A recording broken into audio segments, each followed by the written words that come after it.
Hello, today we're going to look at tonguing again. We're looking at lesson 2 and starting with exercise 2. Now, in the very first lessons we had a brief look at tonguing where we looked at the tonguing technique using our syllable 2-2-2-2 and then on the clarinet. Now, when we're tonguing on the clarinet, it's important to use this tonguing technique and making sure that the air flows across the tongue all the time when we're tonguing. Now, to do that, this is where is such a good exercise. Now, if we have a look at exercise 2, I'll demonstrate exercise 2 and then we'll speak a little bit more about the tonguing technique. So this is lesson 2, exercise 2.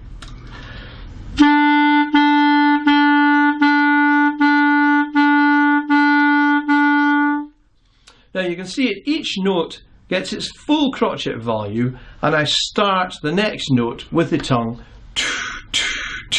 But the most important point to notice is that the air supply never stops. 2, 2, 2, 2.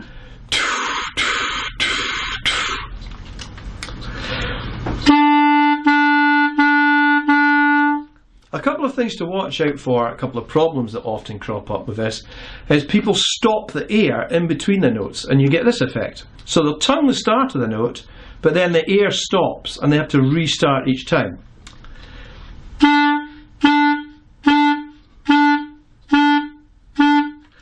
It takes an awful lot of effort to do that. And as you can hear, the note is stopping each time. Now we don't want that, we want a constant supply of air. And the other thing that some people do is they cough in the back of their throat. Instead of using the tongue to go 2, 2, 2, 2, they go k, k, k, k.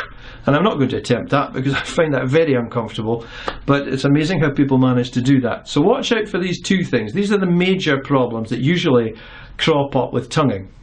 Now, the next problem that we come across is, now we're going to skip forward here to exercise 8. Obviously, I'd like you to practice the exercises from exercise 2 through to exercise 7 first. And then have a go at exercise 8. And the problem we've got here is we've got to coordinate our tonguing action with our finger movement. Because exercise 8 is where we get a lot of movement between the notes. And I'm going to demonstrate exercise 8.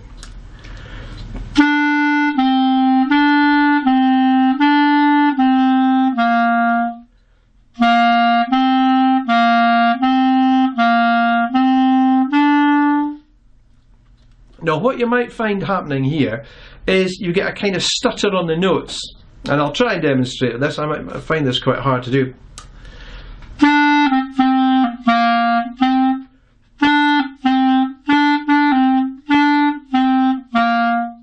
There's a kind of delay between the notes there, and this is caused by the tongue hitting the reed for too long. Now don't try and change, if this is what you're doing, don't try and change it. All you need to do is perfect it. Don't think you're doing something wrong, because it is actually correct. It's just your tongue is sticking on the reed for too long as you change the notes.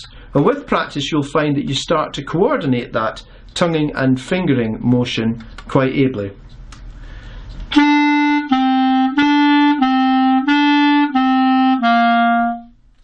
Okay, so have a practice at that, and then practice that technique on exercises 9 and 10.